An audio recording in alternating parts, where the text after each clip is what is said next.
Nella Vey had spent half her life hearing that no man would ever choose a woman built like her. She was too broad, too heavy, too noticeable when people wanted to mock her, and somehow invisible whenever she needed kindness. By the time she was 28, the people of Briar Glen had laughed at her stomach, whispered about her thick arms, stared at her full hips, and decided that the shape of her body told them everything worth knowing about the woman inside it. They were wrong.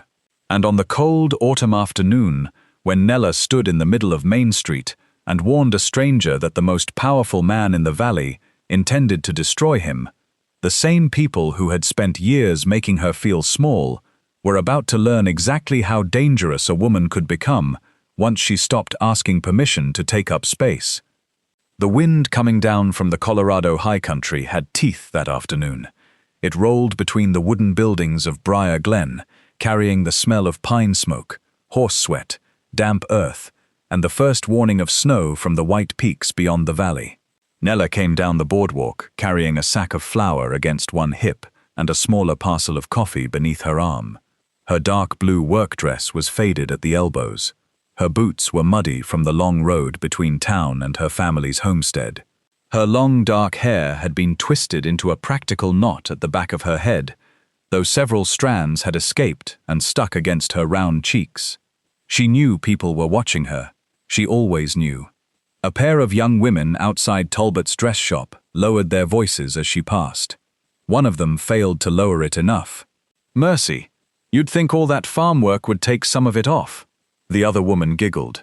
Nella kept walking. Her fingers tightened around the flour sack. She had learned years ago that turning around only gave people more to enjoy. Near the barber shop, 3 young men leaned against a hitching rail. One tipped his hat dramatically. "Afternoon, Miss Vey."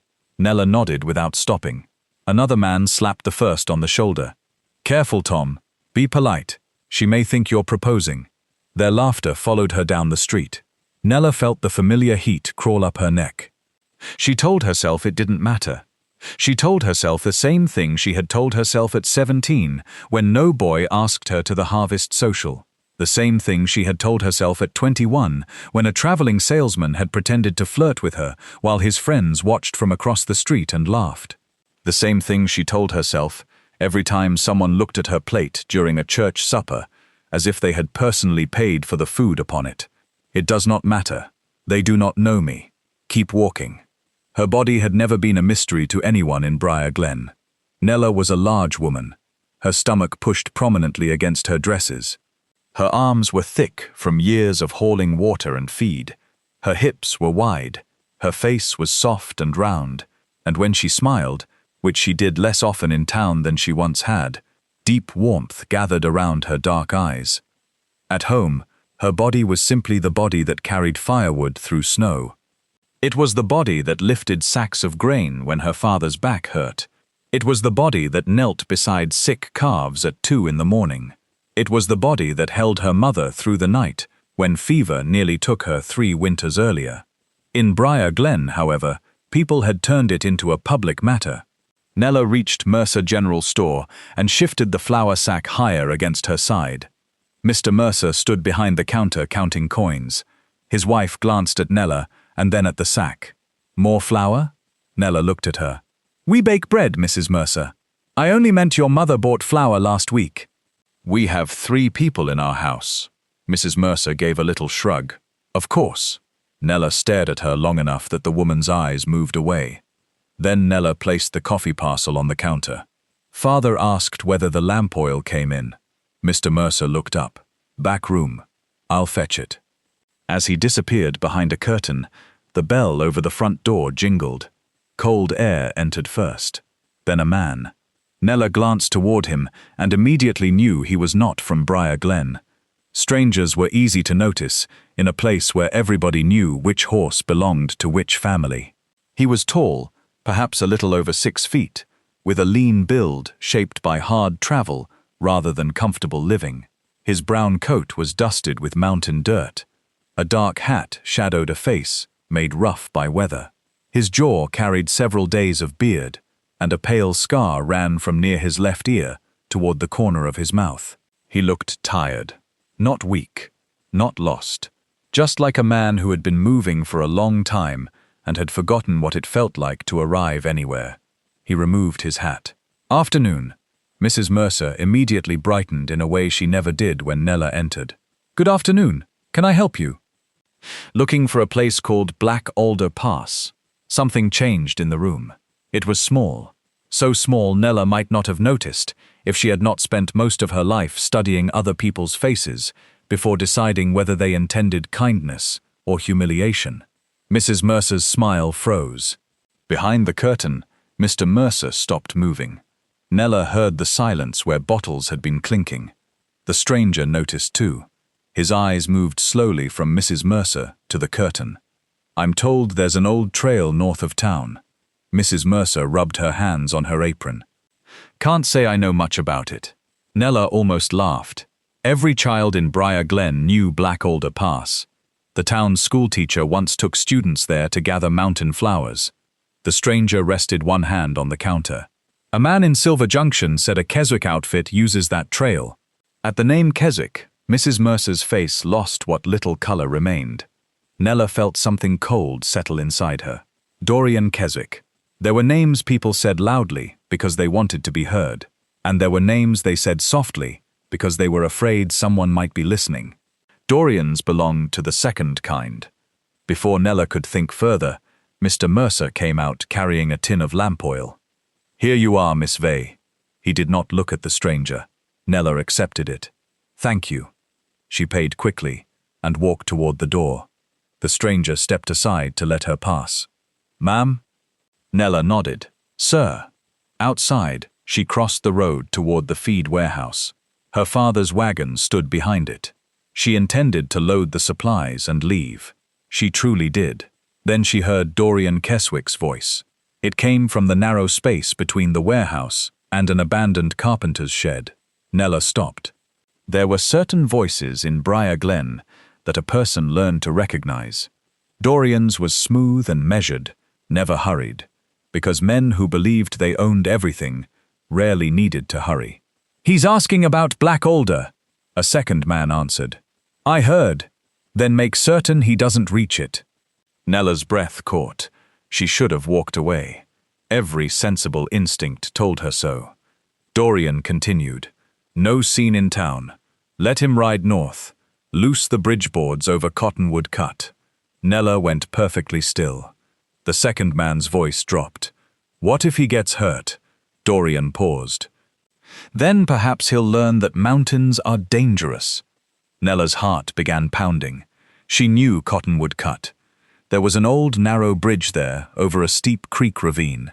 It was not especially high, but a horse breaking through rotten or loosened boards could easily throw a rider against stone. The other man muttered, and if he makes it across, someone will be waiting farther up. Nella took a careful step backward. Her heel crushed a dry twig. The conversation stopped. Nella froze. For 3 awful seconds, there was nothing but wind. Then Dorian said, Who's there? Nella turned and walked. Not ran. Running would make noise. Running would admit fear. She crossed behind the warehouse, rounded the corner, and nearly collided with the stranger. He had apparently left Mercer General Store from the opposite door. Sorry, he said, catching her flour sack before it slipped. Nella stared at him. He was the man Dorian meant to harm. She looked over his shoulder. Dorian emerged from the alley. Their eyes met. Nella saw instantly that he knew. Dorian Keswick was 50, silver-haired, broad-shouldered, and always dressed better than any rancher had reason to dress. His black wool coat had come from Denver. His boots were polished, a gold watch chain crossed his waistcoat. He gave Nella a slow smile. Miss Vey. Nella's mouth went dry. The stranger glanced between them. Dorian stepped onto the boardwalk. Helping our visitor? Nella heard doors opening. Briar Glen was a town hungry for other people's business. Faces appeared in windows. 2 men came out of the saloon. Mrs. Mercer stood in the doorway of the general store. Nella could leave. She could put her supplies in the wagon and go home. She could tell herself she had misunderstood. She could do what Briar Glen had been doing for years. Look away. The stranger bent to pick up the coffee parcel Nella had dropped. "You lost this." Nella looked at his hand, then at Dorian, then at all the people watching. Her heartbeat shook inside her chest. "Don't ride north." The stranger straightened. Dorian's smile disappeared. Nella swallowed. The entire street seemed to hold its breath. The stranger said, "Pardon?" Nella made herself look directly at him. "If you're heading toward Black Alder Pass, don't take the Cottonwood Bridge," someone across the street whispered. Dorian descended from the boardwalk. "Nella." Her hands began trembling. She pressed them against the flour sack so nobody would see. The stranger's expression sharpened. Why not? Nella heard Dorian's boots approaching behind her. Because she was frightened, some small part of her wanted to cry. That made her angry. Fear had taken enough from her. She turned so everyone could hear. "Because Mr. Keswick just told someone to loosen the bridge boards before you cross." The silence after those words felt enormous. Dorian stopped. The stranger looked at him. A saloon door creaked softly in the wind. Nella could hear a horse chewing its bit. Then Dorian laughed. It was a calm sound, almost friendly. That's quite an accusation. Nella's legs felt weak. She stayed where she was. "I heard you." "Did you?" "Yes." Dorian studied her. "Perhaps you misunderstood." "I didn't." People were gathering now. Nella recognized nearly every face. People whose children her mother had watched. Men her father had helped repair fences for without charging. Women who had borrowed preserves during bad winters. People who had sat at the Vey family table. Dorian raised his voice. "Did anyone else hear this conversation?" Nobody spoke. Nella looked around. "Mr. Hollis?" Samuel Hollis stood near the stable. She had seen him beside the warehouse when she came out. He must have heard something. He looked at the ground. Dorian waited. Samuel shook his head. "Didn't hear anything." Nella's stomach dropped. "Samuel!" "I'm sorry, Nella. I didn't. It was a lie." She could see it in his face. Dorian smiled again. "There we are." Nella looked desperately toward Mrs. Mercer. Mrs. Mercer disappeared into her store. Something inside Nella cracked. Not loudly, not dramatically. It simply hurt. The stranger stepped slightly closer. "What exactly did you hear?" Before Nella could answer, a woman pushed through the gathering crowd. Mara Bell. Nella had known Mara since childhood. They had gathered berries together as girls. Nella's family had housed Mara and her 2 children for 6 weeks, after Mara's husband died and her roof collapsed during a snowstorm. Mara's face was pale. Nella reached toward her almost instinctively. "Mara, you saw me come around the warehouse." Mara looked at Dorian. Dorian looked back. That was all.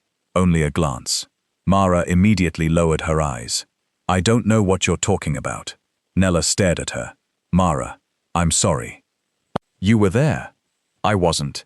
Nella's voice became quiet. "You were standing by the pump." Mara's eyes filled with tears. "Please don't do this." Nella felt as though the ground had shifted beneath her. "Do what?" "I have children." That answer hurt more than any insult Nella had heard in 28 years. Because she understood it, Mara was afraid. Everyone was afraid, and somehow that made it worse. Nella whispered, "So do we not matter because you have children?" Mara covered her mouth. Dorian stepped forward. "Miss Vey, I think you've caused enough excitement." Nella turned toward him. He looked almost amused.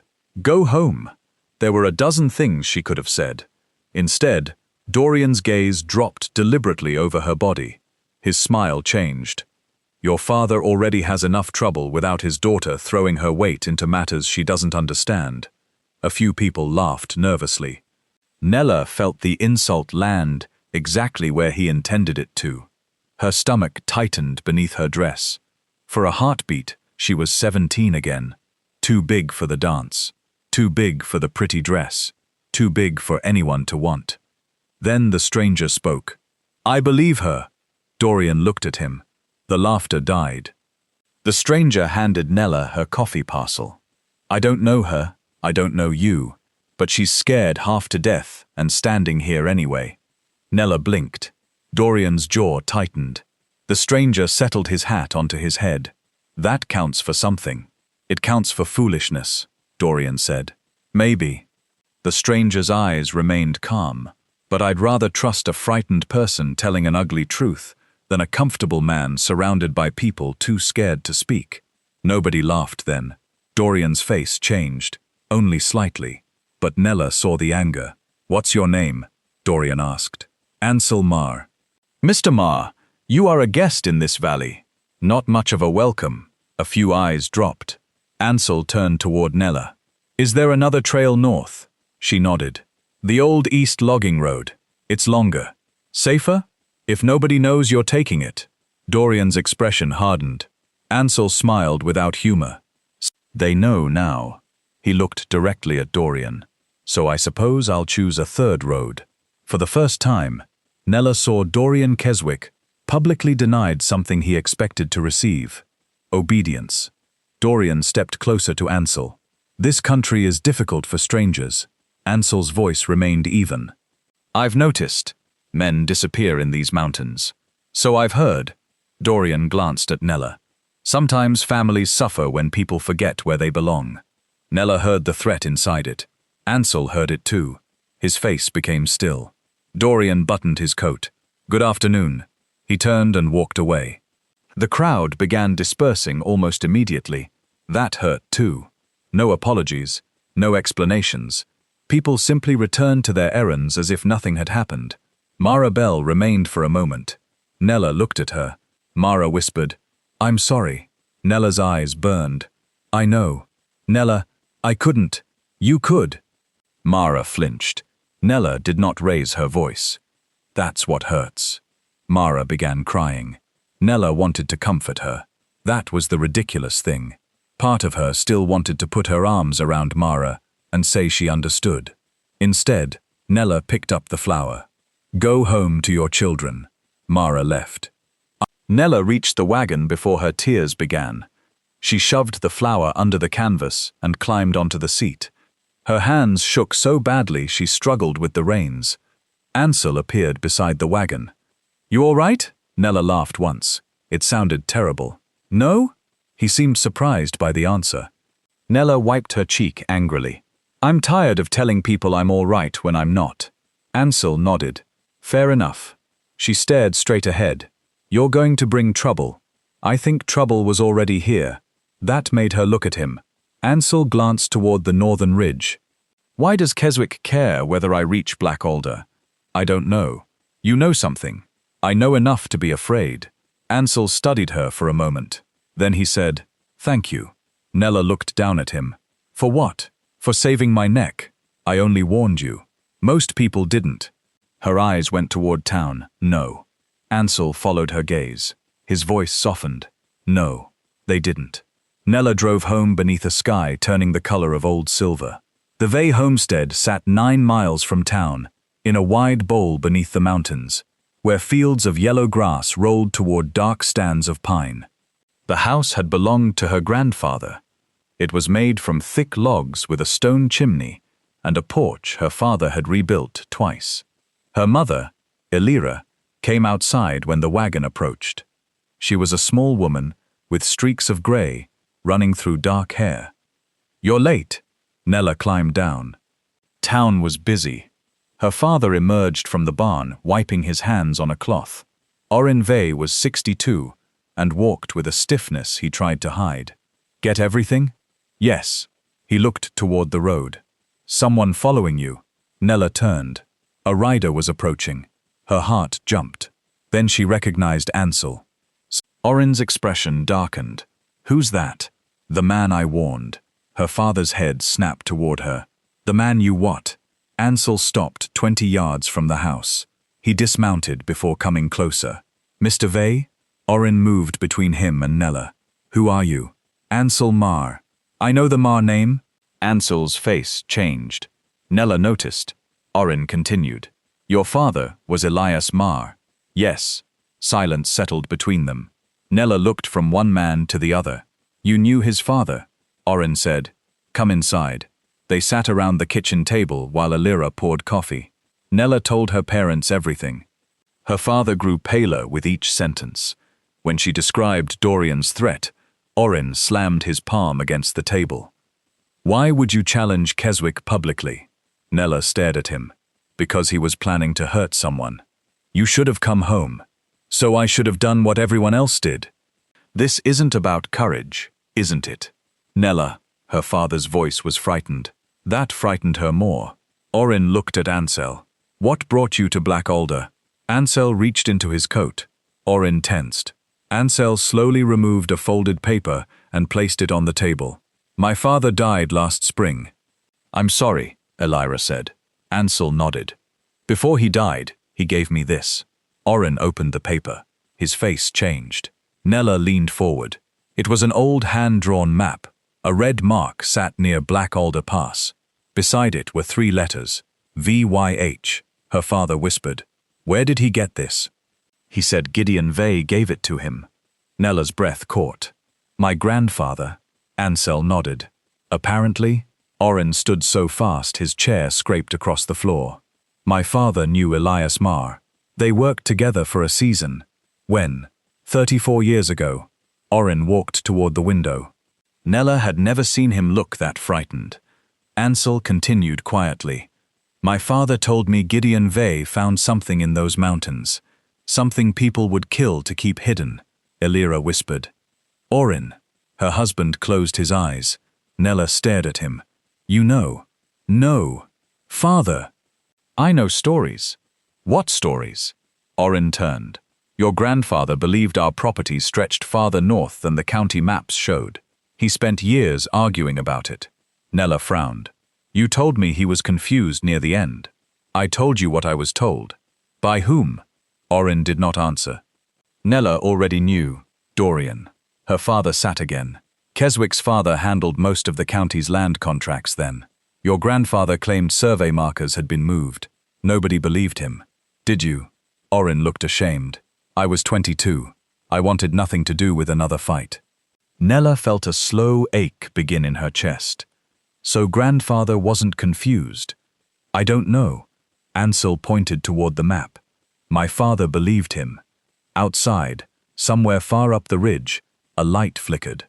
Nella saw it through the kitchen window. She stood. What's that? Everyone turned. A lantern burned among the trees on the northern slope. Then another appeared 50 yards away. Then a third. They moved slowly. Too high for the road. Orin went pale. Close the curtains, Nella whispered. Who is up there? Close them. Ansel stood beside her. The lanterns vanished one by one. Nobody slept well that night. Ansel stayed in the barn because riding back toward town seemed foolish. Nella lay awake, listening to the wind scrape branches against the roof. Near midnight, she heard footsteps outside. She sat up. For several seconds, she remained perfectly still. Another sound came. Wood touching stone. Nella pulled on her robe. Her heart pounded. She opened her bedroom door. Ansel stood in the hallway. She nearly screamed. He lifted one finger. Someone's outside. Her father appeared behind him, holding an old rifle. Ansel whispered, Stay here. Nella glared. Absolutely not. This isn't my house. He stared at her. She grabbed the iron poker beside the stove. Ansel almost smiled. All right. They went outside. The yard was silver beneath the moon. Nothing moved. Ansel circled the barn. Nella checked near the woodpile. Her father walked toward the fence. Then he stopped. Dear God! Nella hurried over. One of the old stone markers that had stood near the north corner of their property for as long as she could remember was gone.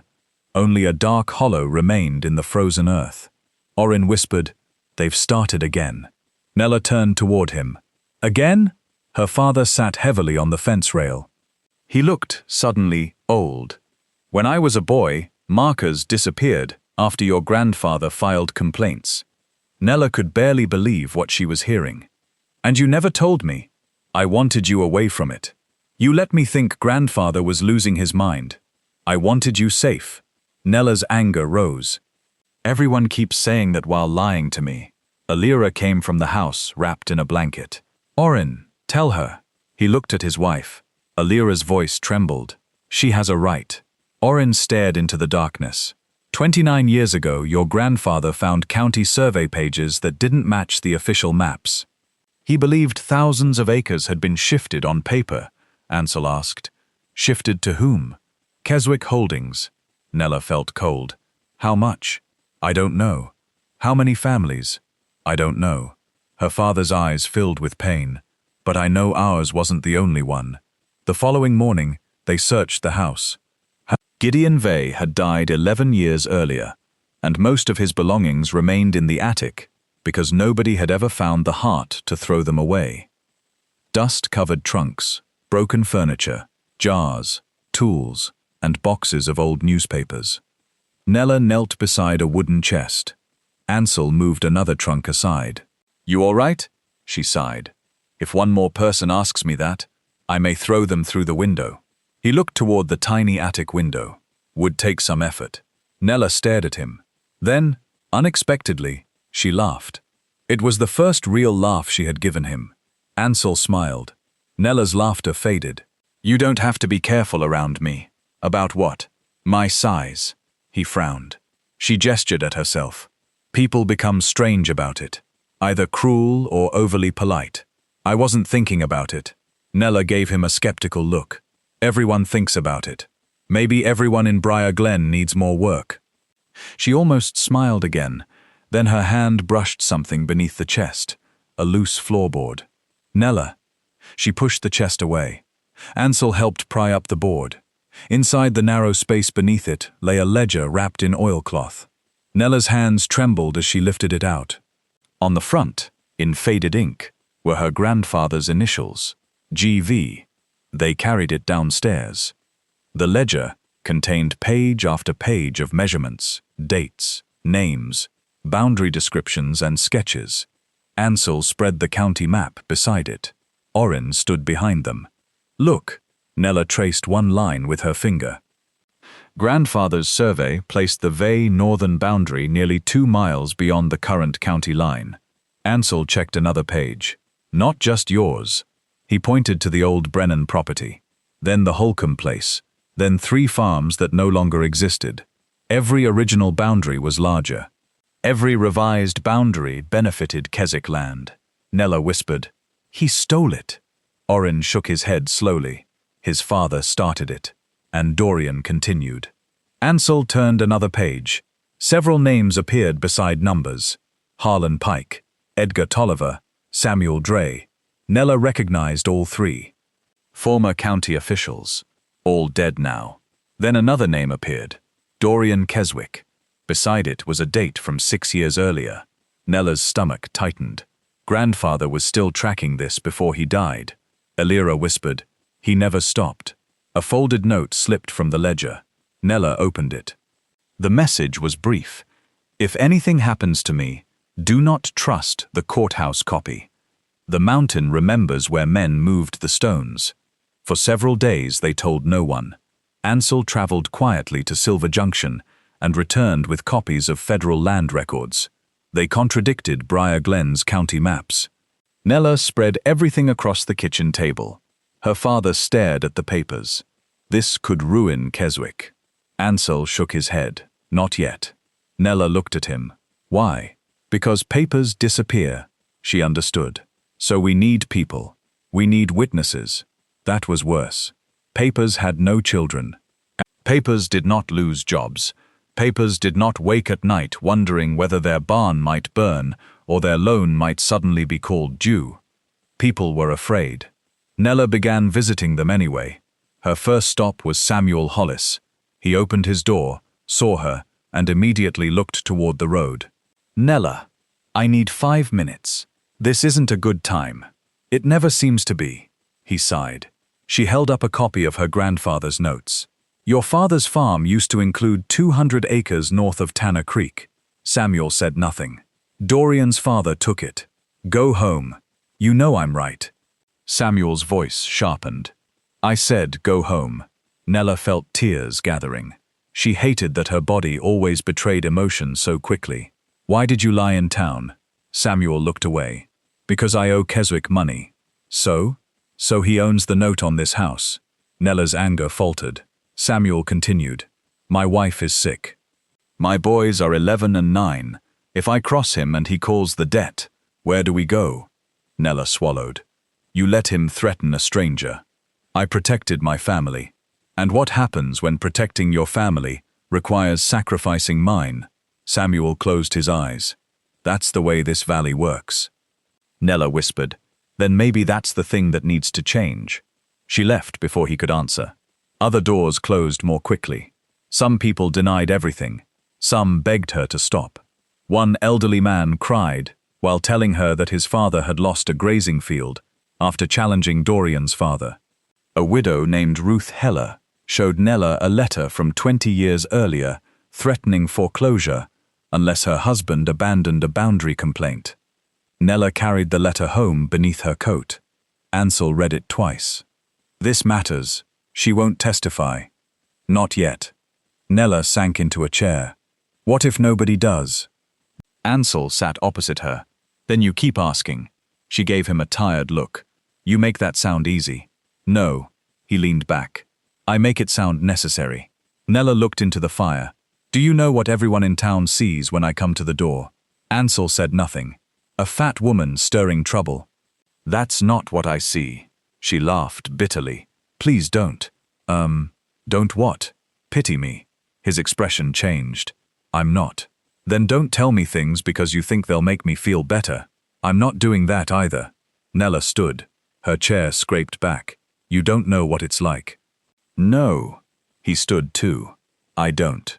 The simple agreement stopped her. Ansel continued. I don't know what it's like to walk into a room already knowing someone will make a joke about your body. I don't know what it's like to wonder whether kindness is real, because people have taught you to expect mockery. Nella's eyes filled. He spoke quietly. But don't decide what I think, because other people were cruel. She looked away. I know what men think. You know what cruel men think. They're most of the ones I've met. That's unfortunate. Despite herself, a shaky laugh escaped her. Ansel stepped closer. Nella, the first time I saw you, you were carrying more weight than half those boys laughing at you could lift, and you still stopped to save a stranger. Her face warmed. That's not romantic. I wasn't trying to be romantic. That hurt more than she expected. Ansel noticed. His mouth twitched. Though now I'm wondering whether I should have been. Nella stared at him. He smiled. She turned toward the stove. You're impossible. I've been called worse. So have I. His smile disappeared. Nella regretted saying it. Ansel looked toward the window. Then maybe both of us should stop believing everything we've been called. The lanterns returned 2 nights later. This time Ansel followed them. Nella followed Ansel. He discovered her halfway up the ridge. You cannot be serious. She leaned against a pine tree, breathing heavily from the climb. I am very serious. You followed me? Yes. You could have been hurt. So could you. Nella. Ansel. He stared at her. She folded her arms. I'm tired, cold, and already halfway up this miserable mountain. You can either argue with me until whoever we're following reaches Wyoming, or we can keep moving. He sighed. Stay behind me. No. Why? Because I'm quieter. He almost laughed. You're wearing boots that sound like 2 hammers. So are you. They continued. Near midnight they found the lanterns. 3 men were moving stones along an old ridgeline. Nella and Ansel watched from behind fallen timber. One man drove a wagon. Another carried tools. The third lifted an old marker from the ground. Nella recognized him. Caleb Wren, Dorian's foreman. She touched Ansel's sleeve. He nodded. They waited until the men left. Then Nella hurried toward the disturbed earth. Another stone had been removed. Ansel knelt. Look. Beneath the soil lay a metal survey pin. They had not been moving boundaries randomly. They were hiding older federal markers beneath false county lines. Nella whispered, Grandfather was right. Ansel looked toward the dark valley below. About everything. The next morning, they found a note nailed to the barn. Stop digging into dead men's business. Elira read it and went pale. Orrin wanted to destroy the ledger. Nella stood in front of the fireplace. No. Her father stared at her. This has gone too far. It went too far before I was born.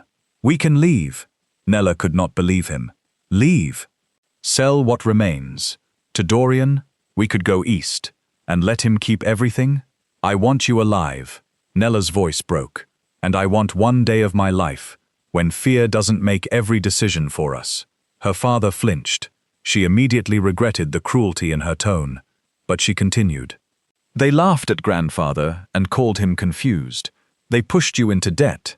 They made us feel ashamed for struggling, while they were the reason we struggled. Oren lowered his head. Nella began crying. She hated it. She wiped her face. And all those people in town knew enough to suspect something. They watched us lose fields. They watched you work yourself sick. They watched Mother trade her wedding silver for seed one spring.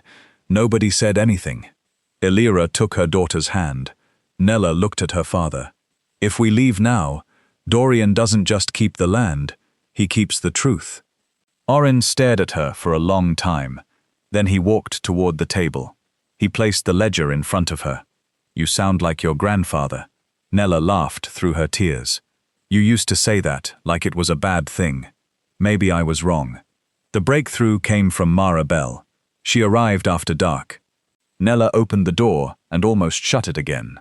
Mara caught the edge. Please. Nella stared at her. Mara looked exhausted.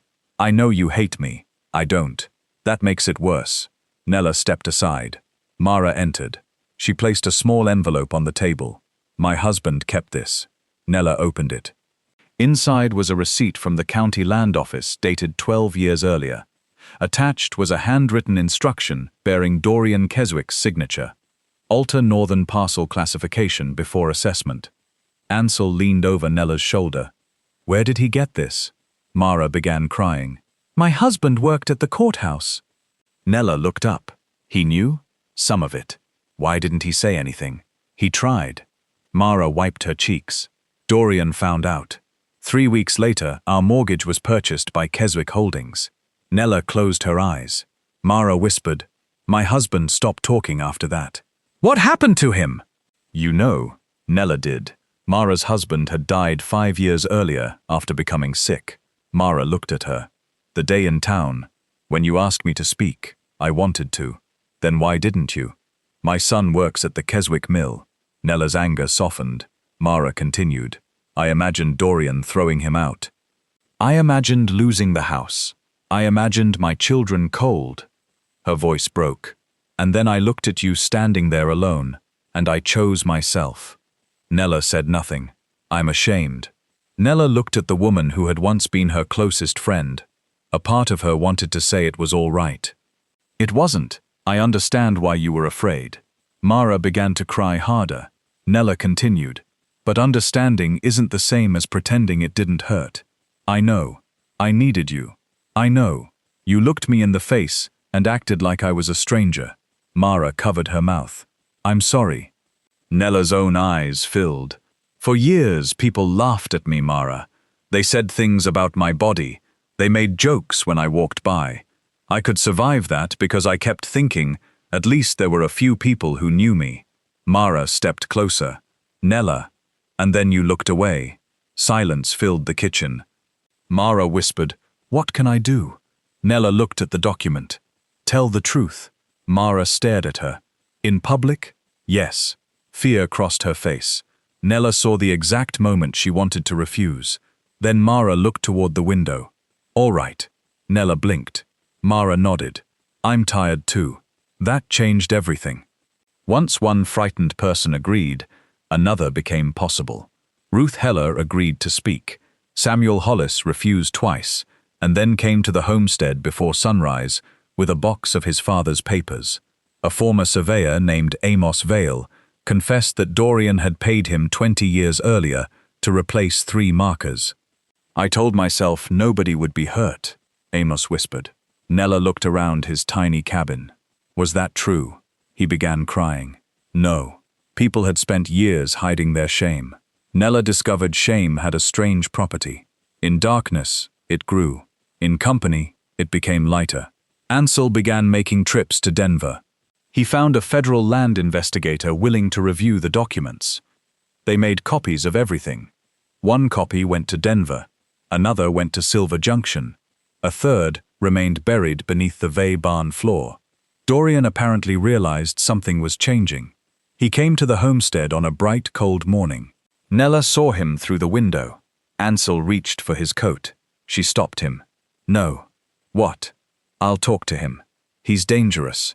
So is a cornered mountain cat. That's not comforting. Nella smiled faintly. It wasn't meant to be. She walked outside. Dorian remained on horseback. His eyes moved over her. Nella, Mr. Keswick, I hear you've been visiting neighbors. I enjoy company. Some say you're asking questions. People say many things about me. His mouth tightened. I came to offer your family a way out. Nella folded her hands. How generous. I'll purchase this property. It's not for sale. Everything is for sale. No. Dorian dismounted. He stepped close enough that she could smell tobacco on his coat. You've become bold. I was always bold. No, he smiled. You were invisible. The word struck deep. He knew exactly where to place a blade without carrying one. Dorian continued. People tolerated you because they pitied your parents. Nella's throat tightened. You think Marr changes that? She looked at him. Dorian laughed softly. You believe that man wants you. There it was. The old wound. Nella felt it open. Dorian looked almost gentle. Men like Marr pass through places like this. He sees a lonely woman, offers her attention, and she'll do anything for him. Nella stared at the ground. He leaned closer. Ask yourself why he stays. For one terrible second, she did. Dorian saw it. His smile widened. Exactly. Then Nella raised her eyes. Are you finished? His smile faded. You came all the way here to tell me I'm fat and no man could love me. I didn't use that word. You didn't need to. Her voice remained calm. People have been saying it since I was 12. You'll have to find something newer if you want to frighten me. Dorian's face hardened. Nella stepped closer. And for the record, whether Ansel stays or leaves has nothing to do with whose land you stole. Something flickered in Dorian's eyes. Only a heartbeat. But she saw it. Nella suddenly understood. He was frightened. Not irritated. Not angry. Afraid. She smiled. Dorian stared at her. What? Nella shook her head. Nothing. What are you smiling about? I finally understand why you came. His jaw tightened. You didn't come to offer money. Nella, you came to see what I know. He took a slow breath. And now you know less than you did when you arrived. Dorian stepped toward his horse. You are making a terrible mistake, Nella called after him. No, Mr. Keswick. He turned. I think the terrible mistake was believing everyone would stay afraid forever. Dorian rode away. Nella waited until he disappeared. Then her knees began shaking. Ansel came from the porch. She tried to laugh. Instead, she burst into tears. He reached her before she could turn away. Nella pressed both hands against her face. I hate this. What? Crying after everything. Ansel gently took her wrists. Who told you brave people don't cry? Nella looked at him. Books. Bad books. She laughed weakly. He smiled. Then neither of them moved. His hands were still around her wrists. Nella became intensely aware of how close he stood. She pulled away. Ansel's expression softened. Nella, don't. What? She looked toward the barn. This. He waited. She swallowed. I know you've been kind to me. I have, and I'm grateful. That sounds ominous. She almost smiled. You'll leave when this is over. Ansel was silent. Nella continued before courage failed. And that's fine. You should. You never promised anything. Nella, I just don't want to become foolish. His face became serious. Do you think caring about someone is foolish? For someone like me. The words escaped before she could stop them. Ansel frowned. What does that mean? Nella's eyes burned. You know. No. I'm not the woman men stay for. Who decided that? She laughed bitterly. Everyone. I'm getting tired of everyone. So am I. Ansel stepped closer. I planned to leave Briar Glen the morning after you warned me. Nella looked at him. I stayed because of the map. Her heart sank. He continued. Then I stayed because of your family. She nodded, trying to smile. Of course. And now I'm staying because of you. Nella stopped breathing. Ansel looked almost uncomfortable. It was the first time she had seen him uncertain. I don't know how to say pretty things. You don't have to. Good, because I'd probably ruin them. Nella smiled through tears. He continued. When my father died, I realized I'd spent most of my life riding away from places before they could become home. His voice lowered. I thought leaving first meant nothing could be taken from me.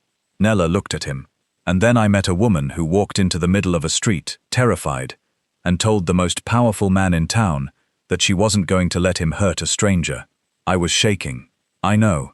I nearly cried. I know. I did cry afterward.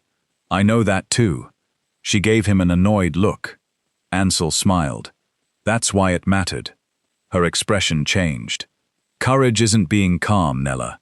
It's being scared and doing it anyway. She looked away. He said quietly, That's what I see when I look at you. Nella's eyes filled again. She laughed helplessly. You are making the crying problem worse. Sorry. No, you're not. No. She looked at him. For a second, she thought he might kiss her. Then her father opened the barn door. Nella. They stepped apart so quickly that Orrin stopped. He looked from one to the other. A suspicious little smile appeared. Nella turned bright red. What? Orrin held up a paper. Message from Denver. The federal investigators wanted Dorian to expose himself. Documents proved fraud. Witnesses proved coercion. But one difficulty remained. Dorian had operated through others for years. His own name appeared rarely. They needed him to reveal knowledge only someone involved in the original scheme could possess. Nella proposed the answer. Ansel hated it. You want to meet him alone? Publicly? That's not much better. It has to be believable. Orrin shook his head. No. Elira looked at her daughter. What exactly are you suggesting? Nella placed a blank property transfer on the table. I tell Dorian we're surrendering. Nobody spoke. I tell him father wants to sell. Ansel stared at her.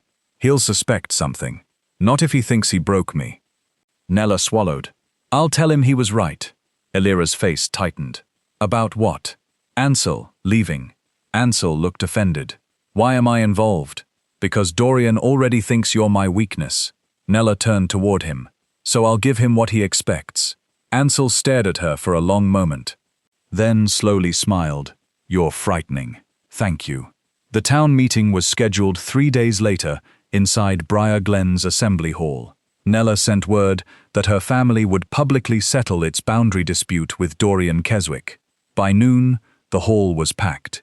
People came because they were curious. Some came because they hoped the trouble was ending. Others came because humans had always gathered eagerly when they believed somebody was about to lose. Nella stood behind the curtain near the small stage. Her hands shook. She wore a dark green dress her mother had altered the night before. It followed the shape of her large body rather than trying to hide it. For once, Nella had not asked whether it made her look thinner. She did not care. Or she was learning not to. Ansel stood beside her. You don't have to do this. Yes, I do. Nella. She turned. He looked nervous. That surprised her. She smiled softly. What? If anything feels wrong, you walk away. You sound like my father. He's growing on me. Nella laughed. Then her expression became serious.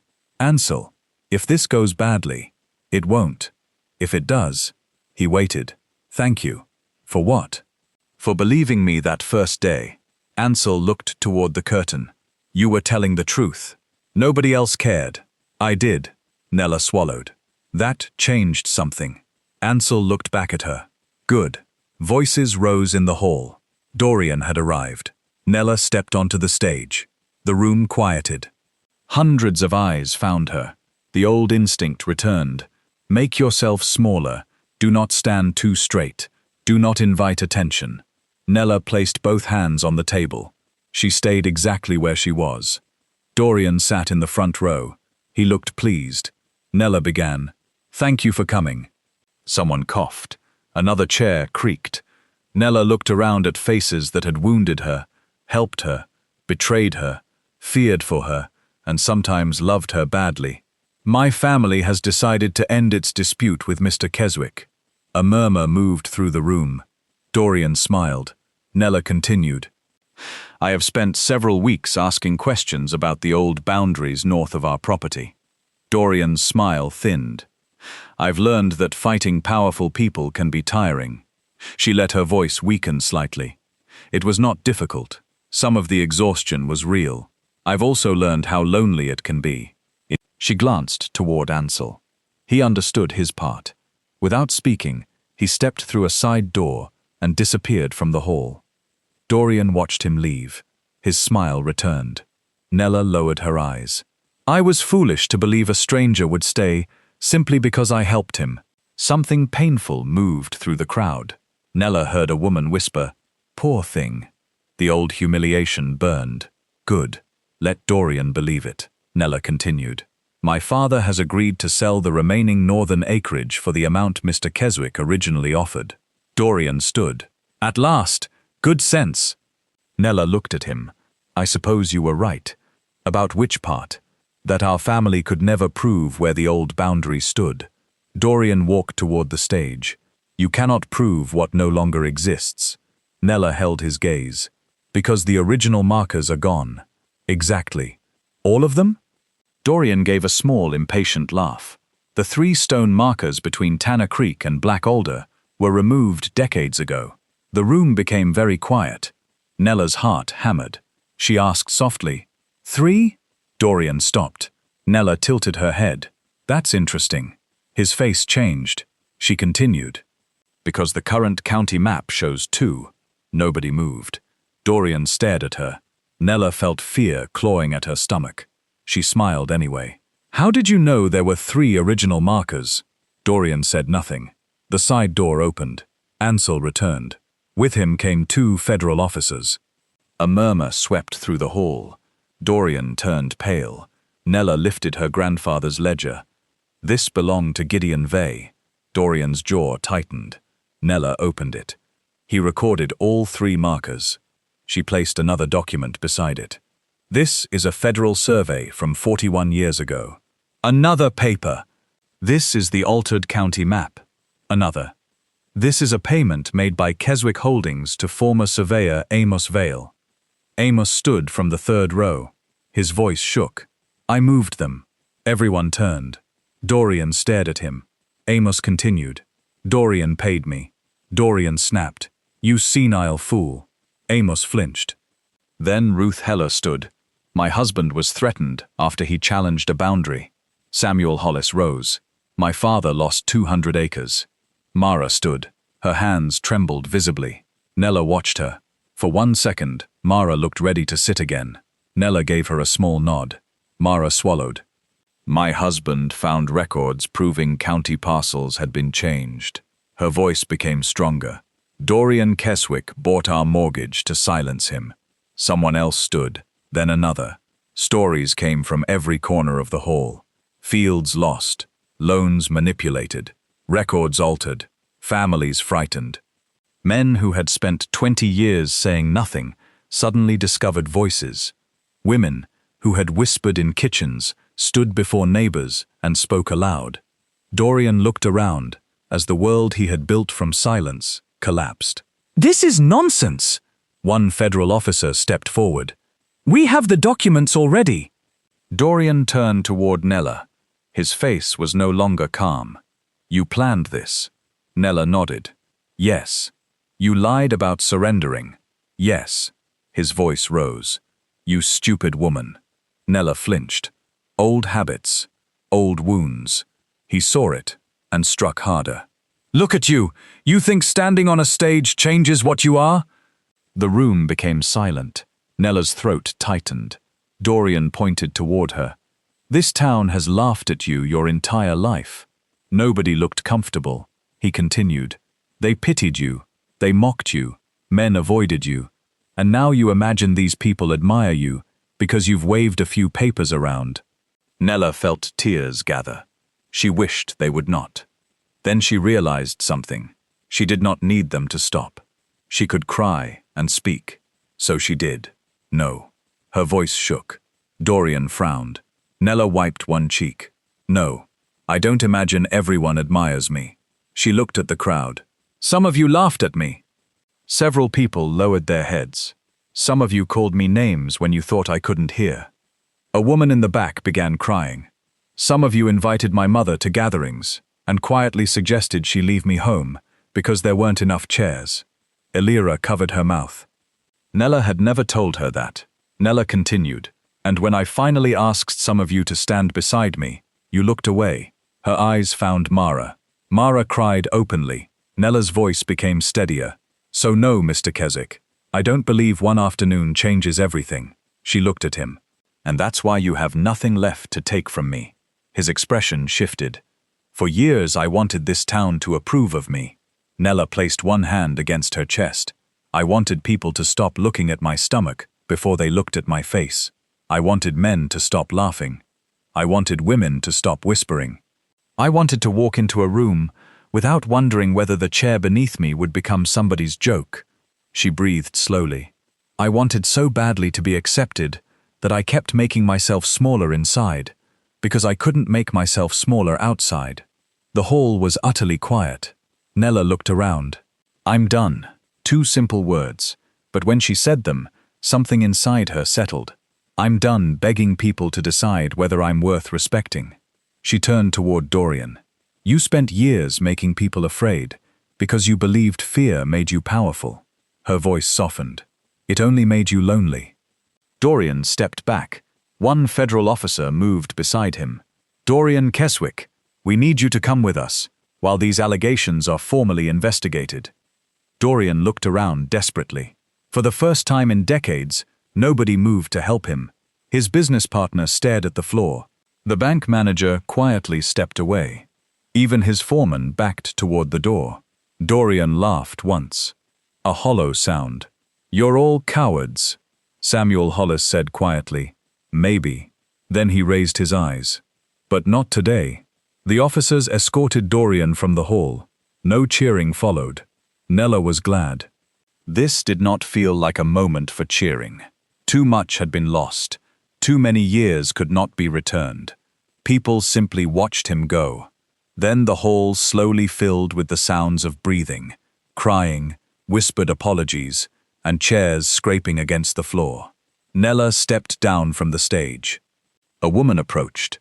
It was Mrs. Mercer. Her eyes were red. Nella waited. I've been cruel to you. Nella said nothing. Mrs. Mercer twisted her hands. About your weight. I know. I'm sorry. Nella studied her. The apology mattered, but it did not erase anything. Thank you for saying it. Mrs. Mercer looked hopeful. Nella did not offer more. She had spent too many years comforting people after they hurt her. Today she allowed the discomfort to belong to them. Mara approached next. They stared at one another. Mara whispered, You did it. No. Nella glanced around the hall. We did. Mara shook her head. You started it. She reached out, then stopped. May I? Nella understood. She opened her arms. Mara stepped into them. Nella hugged her. Not because everything was forgiven, not because betrayal disappeared, but because sometimes rebuilding began with admitting where the wall had cracked. Outside, snow had begun falling. Large, quiet flakes drifted against the dark roofs of Briar Glen. Nella stepped onto the boardwalk. Ansel stood near the hitching rail. His horse was saddled. Her heart stopped. Of course, the investigation was beginning. The danger was passing. He had done what he came to do. Nella walked toward him slowly. Leaving? Ansel looked at the horse. Apparently. She smiled, though her chest hurt. I understand. You do? Yes. That's unfortunate. Nella frowned. Ansel reached behind the saddle and pulled off his bedroll. He dropped it onto the ground.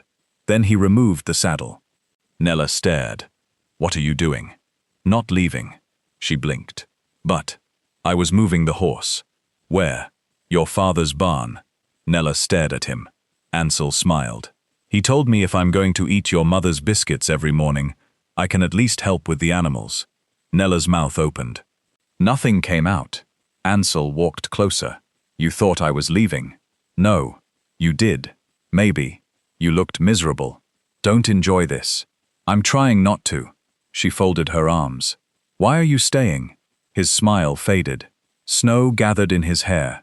For the same reason I told you before. Nella looked down. Ansel. He waited. What if you're wrong? About what? Me. He frowned. She struggled to say it. What if all this is only because everything has been intense? The danger. The investigation. You seeing me frightened and wanting to protect me. Ansel stepped closer. Nella. What? I have watched you fall asleep at the kitchen table with flour on your face.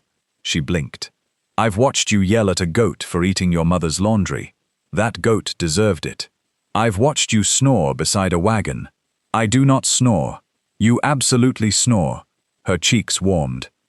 I've watched you get angry, stubborn, scared, jealous, exhausted, and once so hungry you ate half a pie before anyone else sat down. Nella covered her face. Why are you saying these things?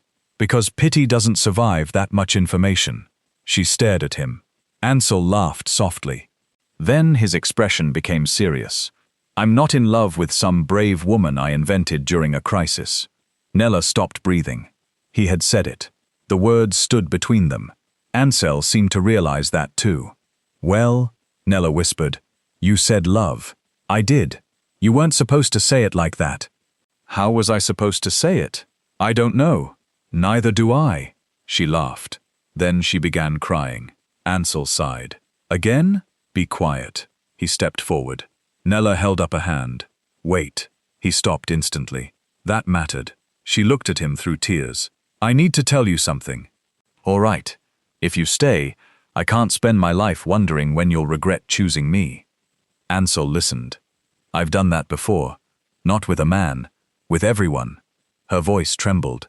I kept expecting people to decide I was too much. Too heavy. Too emotional. Too loud when I finally spoke. I can't live like that anymore. You shouldn't. So if you're staying because you love me, then you need to understand that I'm still going to be this woman tomorrow. Ansel smiled faintly. I was hoping. My body isn't going to become different because you've decided you like my personality. Nella, I'm serious. So am I. She stared at him. Ansel stepped closer. I know what you look like. Despite herself, she laughed. That sounded terrible. I told you I'm bad at pretty speeches. Apparently. He took her hand. I know who I'm choosing. Nella looked at their joined hands. For most of her life, she had imagined being chosen as some impossible moment when a man would look past her body. Now that idea seemed wrong. She did not want Ansel to look past anything. Her body was not an obstacle standing between him and the real Nella. It was part of Nella. The arms that carried wood. The stomach that shook when she laughed. The broad hips that had been mocked in town. The thick hands that turned ledger pages and held frightened people steady. All of it belonged to the same woman. She looked up. What if I don't need choosing anymore? Ansel tilted his head. Nella smiled. I think that's what changed. His expression softened. She continued. I spent years waiting to be chosen. Snow landed on her dark hair. By the town. By friends. By some imaginary man who would prove everyone wrong. Her voice became quiet. But I chose myself. Ansel squeezed her hand. Then what am I doing here? Nella smiled. You get to ask. He laughed. Fair enough.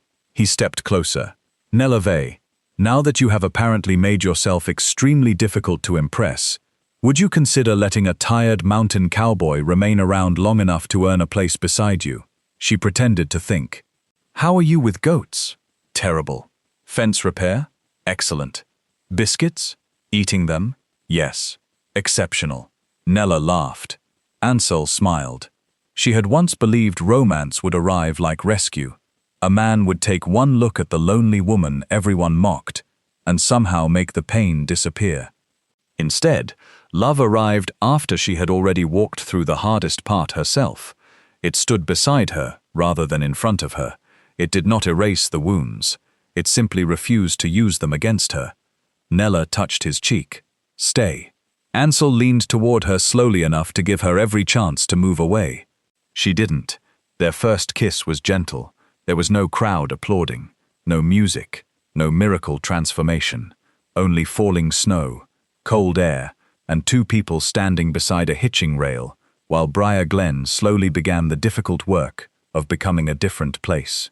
The investigation lasted through winter. Federal agents uncovered altered deeds, false assessments, manipulated debts, and property transfers stretching across 3 decades. Some cases were too old to repair completely, others were not. By spring, portions of stolen grazing land were restored to 5 families. The Veys recovered nearly all of their original northern acreage.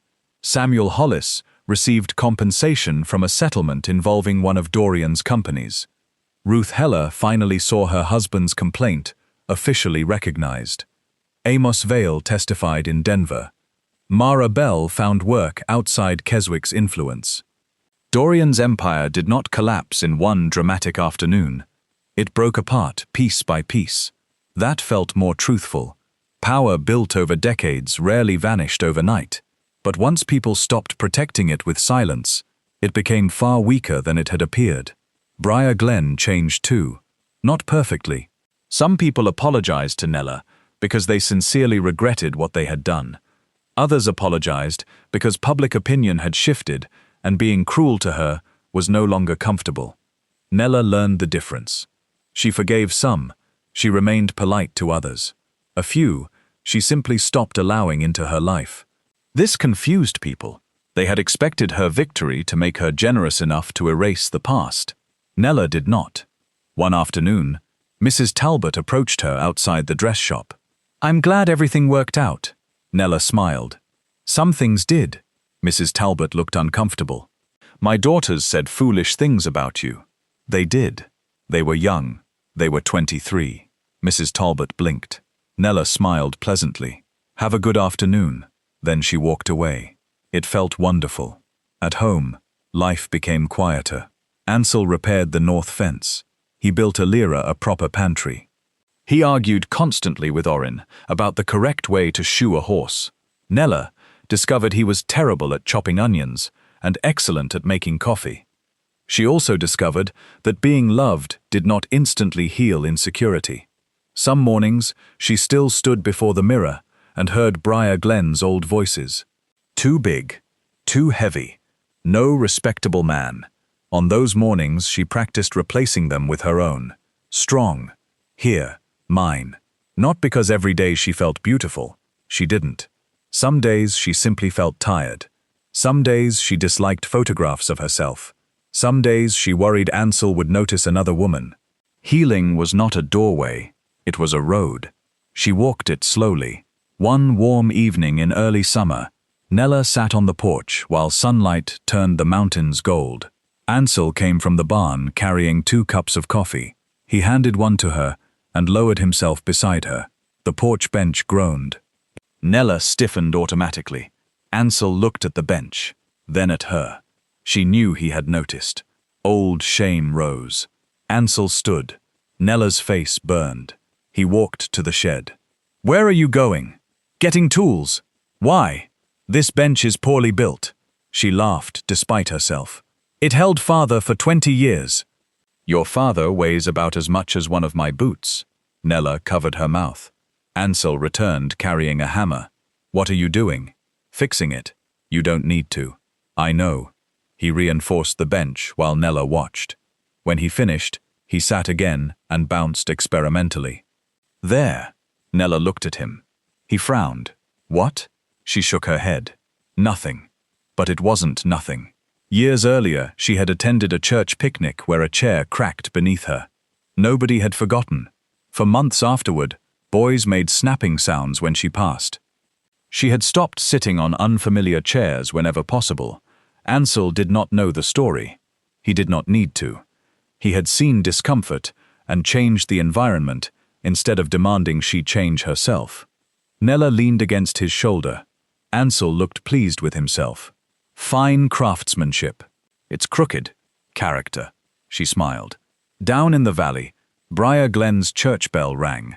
The sound traveled across fields that once belonged to her grandfather. Nella listened.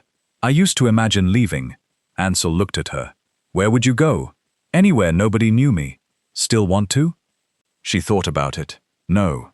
Because they treat you better now. Nella shook her head. Because I finally know their opinion isn't the border of my life. Ansel looked toward the mountains. That's a good sentence. Thank you. You should write it down. Maybe I will. He took her hand. Nella watched the evening light spread across Black Alder Pass. Somewhere up there, stones her grandfather had placed decades ago still marked the truth beneath moss and dirt. Men had moved maps. They had changed records. They had frightened families. But the mountain had remembered. So had Nella. For years, people had tried to tell her what she was. Too large, too plain, too foolish, too desperate to ever be chosen. Eventually, she learned that other people's cruelty was not prophecy. It was only noise, repeated until she mistook it for truth. She had not defeated Dorian Keswick because she stopped being afraid. She defeated him because fear no longer decided whether she spoke. She had not changed Briar Glen because everyone suddenly became good. She changed it because one person finally refused to participate in the silence, and then another found courage, and then another. She had not earned love by becoming prettier, thinner, quieter, or easier for the world to accept. Ansel loved the woman who already existed, but even that was not the deepest victory. The deepest victory belonged to the quiet moment when Nella realized she would have been worthy even if he had ridden away. Years later, people in Briar Glen would tell the story differently depending on who was speaking. Some said it was the story of stolen mountain land. Others called it the fall of Dorian Keswick. Older families remembered it as the winter the valley finally told the truth.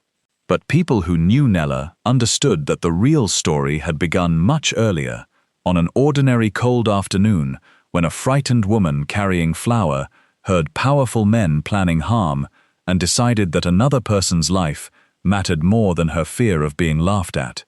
That single choice changed a stranger's path. The stranger helped uncover a ledger. The ledger uncovered a crime. The crime uncovered decades of silence. And the silence, once broken, could never be put back together. Nella did not become fearless. She remained soft-hearted. She still cried easily. She still worried.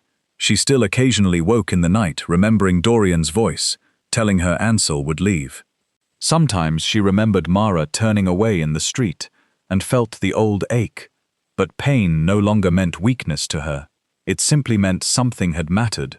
One September afternoon, almost a year after Dorian's arrest, Nella returned to Briar Glen, carrying flour from Mercer General Store.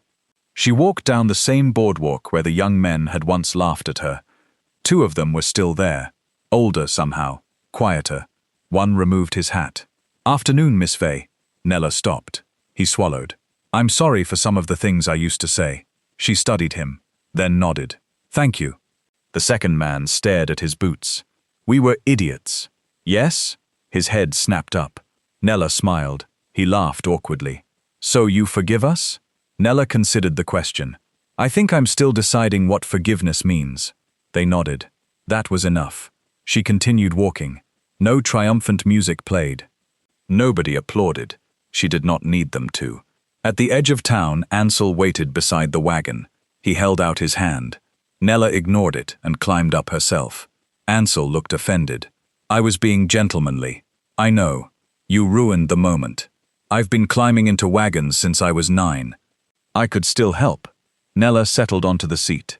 "Fine." She climbed back down. Ansel stared. "What are you doing?" "Giving you another chance." He laughed, then solemnly offered his hand. Nella placed hers in it. He helped her climb aboard with exaggerated dignity. "Better?" "Much." Ansel sat beside her. They started toward home. Beyond the last buildings, the road opened into fields. The mountains rose ahead. Nella rested one hand on her stomach and breathed deeply. Ansel glanced at her. "What?" "Nothing." "You smiled." "I'm allowed." Suspicious. She nudged him with her shoulder. The wagon rolled onward. Behind them stood the town that had once convinced Nella Vey she should apologize merely for being seen. Ahead waited the homestead she had nearly lost, the land her grandfather had fought to protect, a family no longer living beneath Dorian's shadow, and a man who had chosen to build a life beside her. But Nella understood something now that she wished the frightened girl she had once been could have known. Being loved was beautiful. Being believed was powerful. Being defended could mend parts of a heart that cruelty had damaged. Yet none of those things created her worth. They only helped her recognize what had always been there. Nella turned her face toward the mountain wind. Her dark hair loosened around her cheeks. For once, she did not reach up to fix it. She did not pull her coat across her stomach when riders passed. She did not wonder what strangers saw. She sat beneath the enormous Colorado sky, occupying exactly the space her body required. And when Ansel reached for her hand, she gave it to him, not like a lonely woman, grateful that somebody had finally chosen her, but like an equal, choosing him in return. The mountains had kept the truth beneath their soil for decades. Nella had carried another kind of truth inside herself for nearly as long.